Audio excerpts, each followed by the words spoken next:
प्रिय मित्रों, आइए आज आपको महाकुंभ से जुड़ी एक रोचक कथा सुनाते हैं। प्राचीन समय की बात है।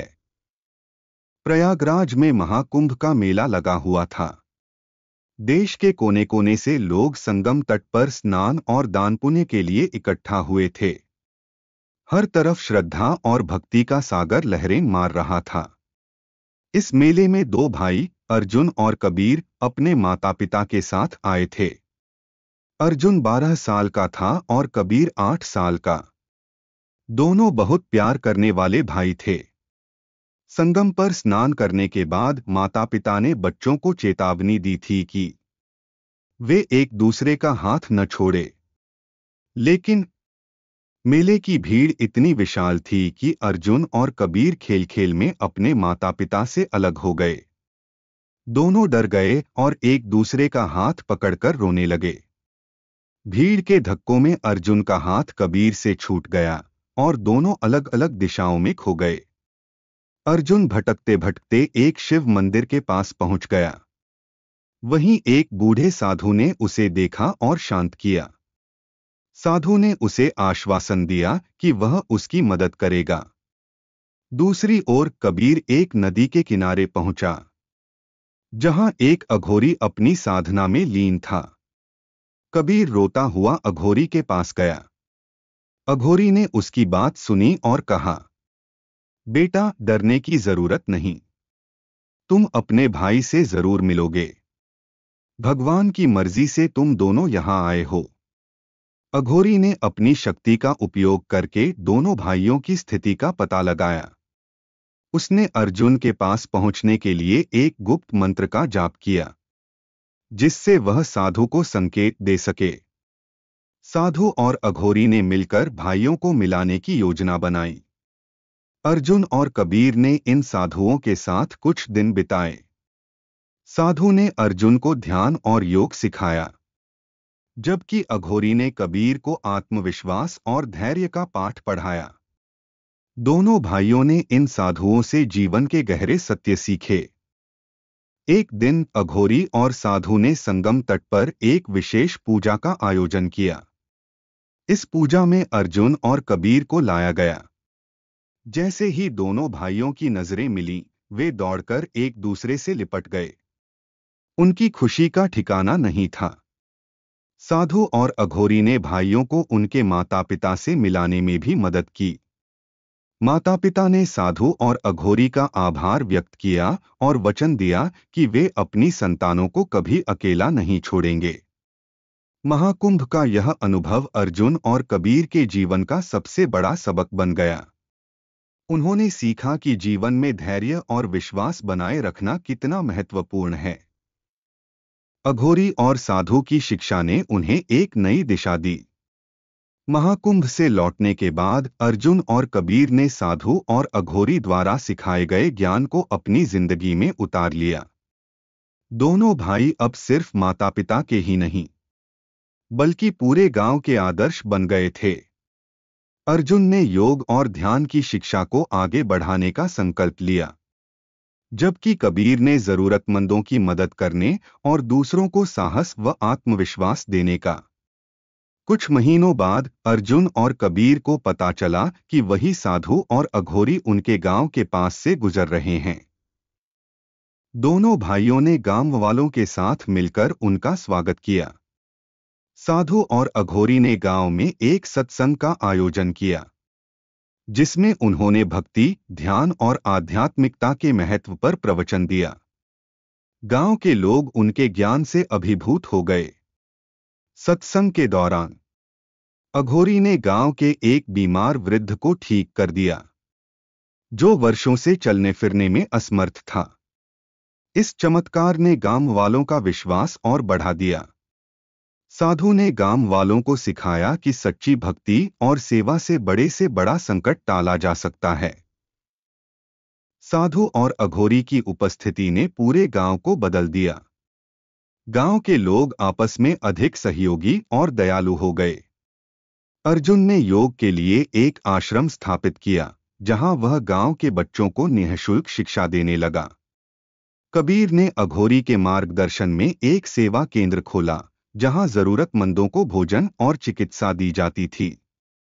अघोरी ने विदा लेते समय अर्जुन और कबीर से कहा, संसार में हर आत्मा अद्वितीय है। हर व्यक्ति के भीतर ईश्वर का अंश है।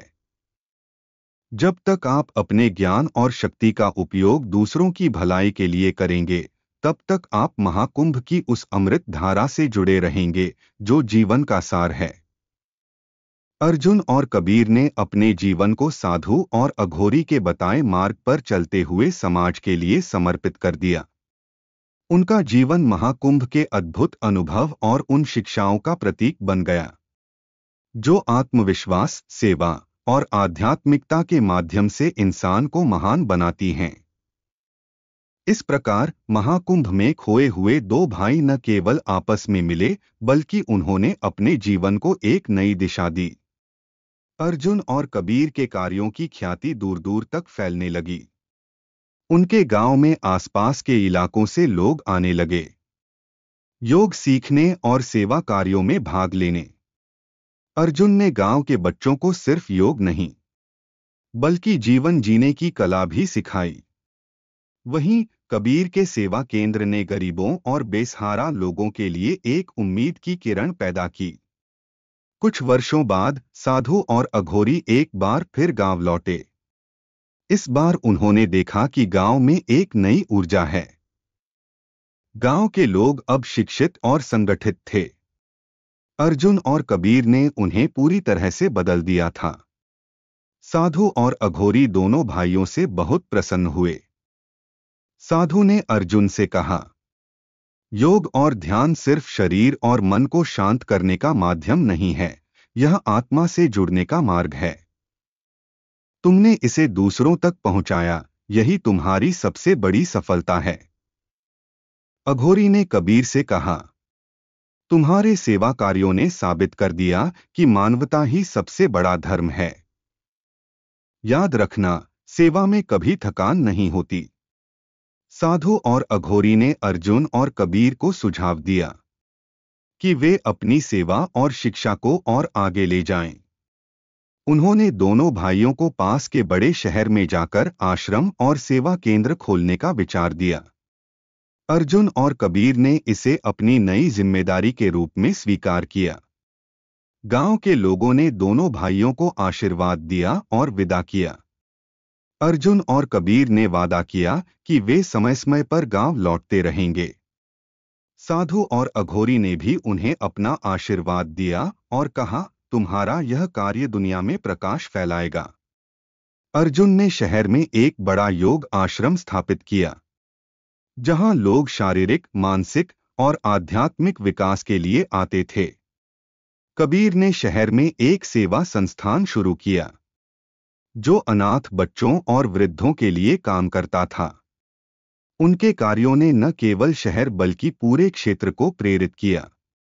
साधु और अघोरी, जिन्होंने अर्जुन और कबीर को यह मार्ग दिखाया था, एक दिन अदृश्य हो गए।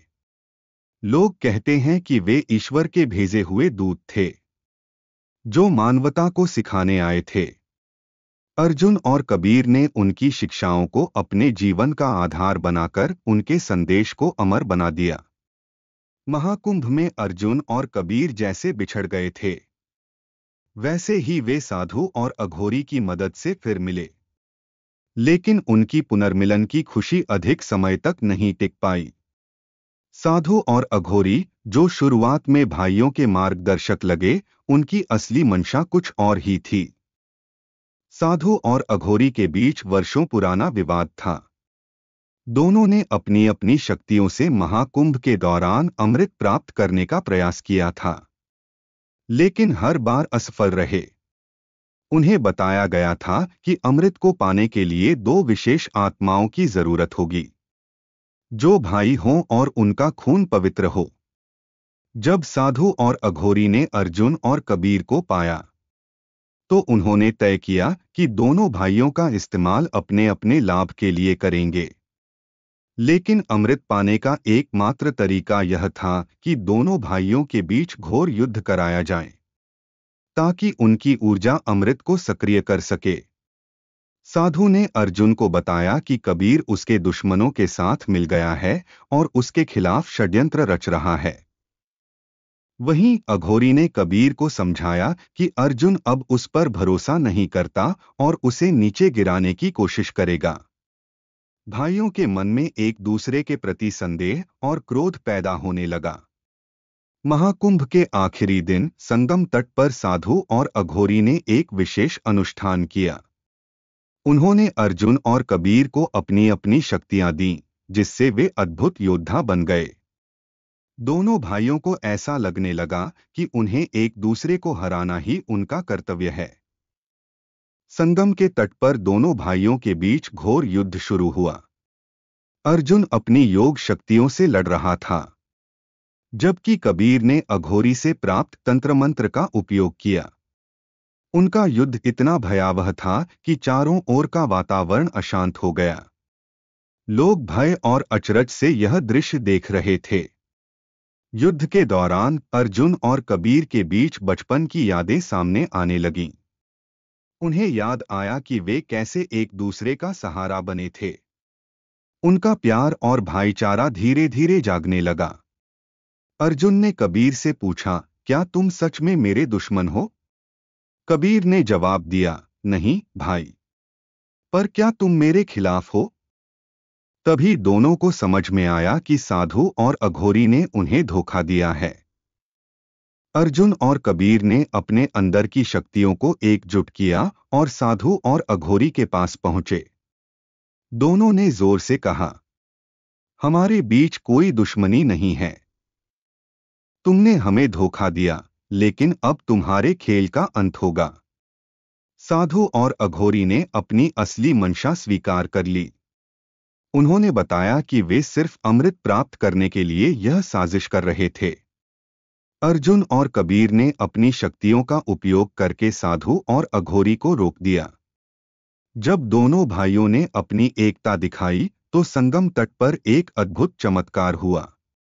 एक दिव्य प्रकाश प्रकट हुआ और एक आवाज आई, सच्चाई और प्रेम ही सबसे बड़ी शक्ति है। तुमने अपने संबंध को बचाकर अमृत प्राप्त कर लिया है।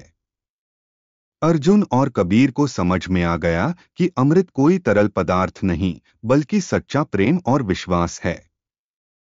साधु और अघोरी ने अपनी गलतियों के लिए क्षमा मांगी और तपस्या करने के लिए हिमालय की ओर चले गए।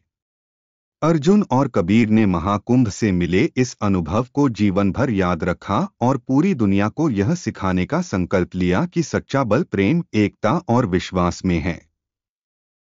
संगम के तट पर साधु और अघोरी के बीच तनाव बढ़ रहा था। अमृत कलश, जो दिव्य शक्ति और अमरता का प्रतीक था, दोनों की महत्वाकांक्षा का केंद्र बन चुका था। दोनों भाइयों अर्जुन और कबीर के सामने दो अलग अलग रास्ते थे, साधु की भक्ति और तपस्या या अघोरी का तंत्र और बल। साधु ने अर्जुन से कहा, यह अमृत तुम्हारा अधिकार है। इसे पाकर तुम संसार में ज्ञान और शांति फैला सकते हो। वहीं अघोरी ने कबीर को उकसाया, यह कलश तुम्हारी शक्ति है। इसे लेकर तुम अपनी और दुनिया की तकदीर बदल सकते हो। दोनों भाइयों के मन में द्वंद्व चल रहा था। साधु और अघोरी के तर्क उनके मन को भ्रमित कर रहे थे। अर्जुन और कबीर के बीच अब प्रेम की डोर कमजोर होने लगी।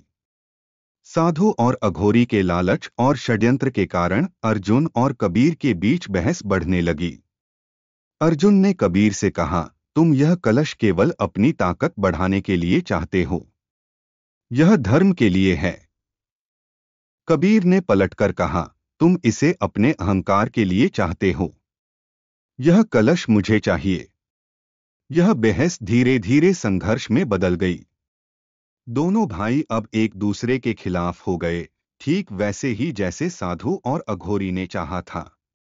जैसे ही दोनों भाई एक दूसरे पर आक्रमण करने वाले थे, आकाश से एक दिव्य प्रकाश प्रकट हुआ। एक गूंजती हुई आवाज ने कहा, रुको। यह कलश तुम्हारे बीच युद्ध का कारण नहीं, बल्कि एकता का प्रतीक है। इस आवाज ने भाइयों को झकझोर दिया।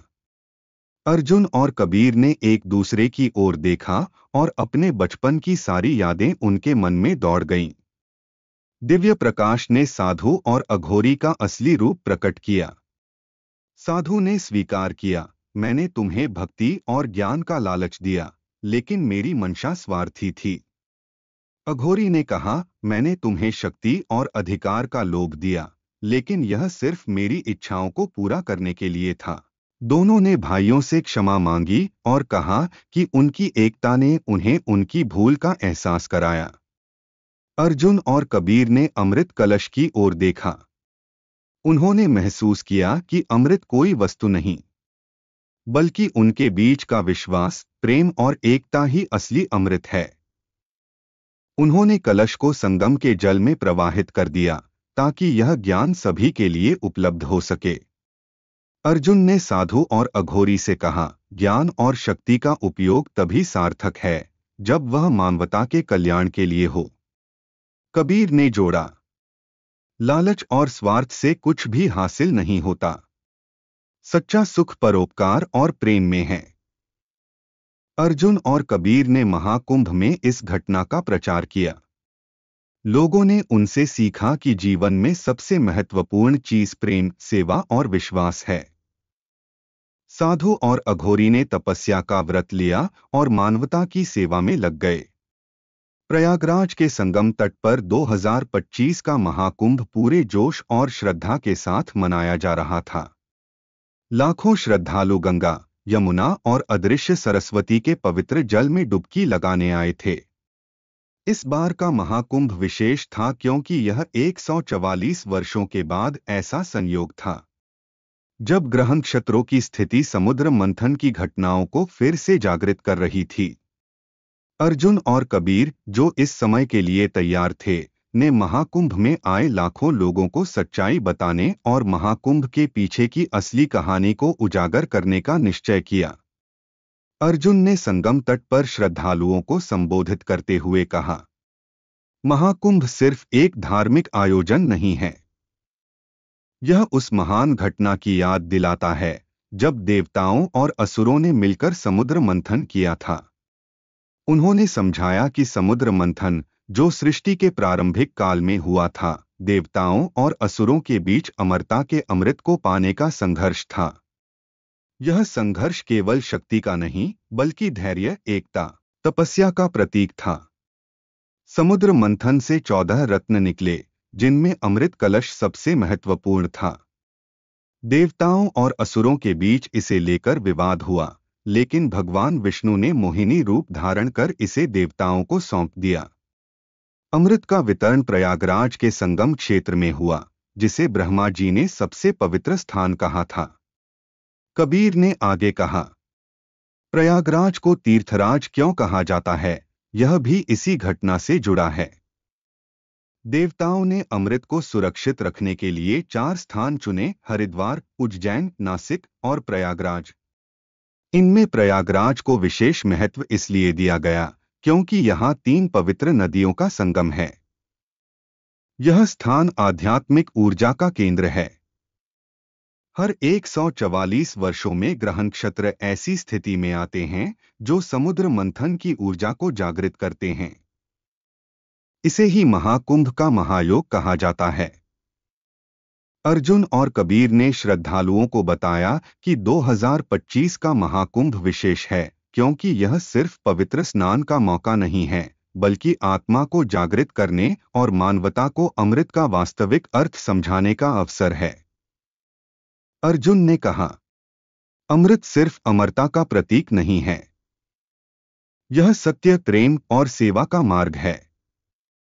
महाकुंभ हमें यह याद दिलाता है कि आत्मा की शुद्धता ही सच्ची अमरता है। अर्जुन और कबीर ने संगम तट पर अमृत कलश की एक प्रतिकृति रखी। उन्होंने बताया कि यह कलश सिर्फ एक वस्तु नहीं है, बल्कि यह प्रतीक है प्रेम, त्याग और मानवता का। उन्होंने श्रद्धालुओं से कहा, महाकुंभ में आना तभी सार्थक है जब आप अपने भीतर के लोभ, क्रोध और अहंकार को त्याग कर अपने कर्मों को पवित्र करें। महाकुंभ के अंतिम दिन अर्जुन और कबीर ने एक दिव्य सभा बुलाई। उन्होंने कहा, महाकुंभ के अंतिम दिन अर्जुन और कबीर ने एक दिव्य सभा बुलाई। उन्होंने कहा, समुद्र मंथन ने हमें सिखाया कि जीवन में संघर्ष और मंथन जरूरी है, लेकिन उस मंथन का उद्देश्य सिर्फ अपने लिए कुछ हासिल करना नहीं, बल्कि सबके कल्याण के लिए होना चाहिए। 144 साल बाद प्रयागराज में यह आयोजन इसलिए होता है ताकि हम अपनी ऊर्जा को पुनः जागृत कर सकें और जीवन में अमृत यानी सच्चा प्रेम और ज्ञान पा सकें। अर्जुन और कबीर की इस गाथा ने पूरे महाकुंभ को एक नई दिशा दी।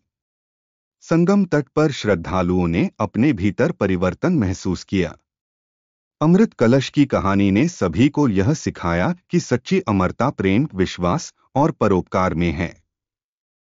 इस प्रकार साधु और अघोरी के चमत्कार और अर्जुन कबीर की निस्वार्थता ने महाकुंभ को एक ऐसा संदेश दिया जो सदियों तक मानवता को प्रेरित करता रहेगा।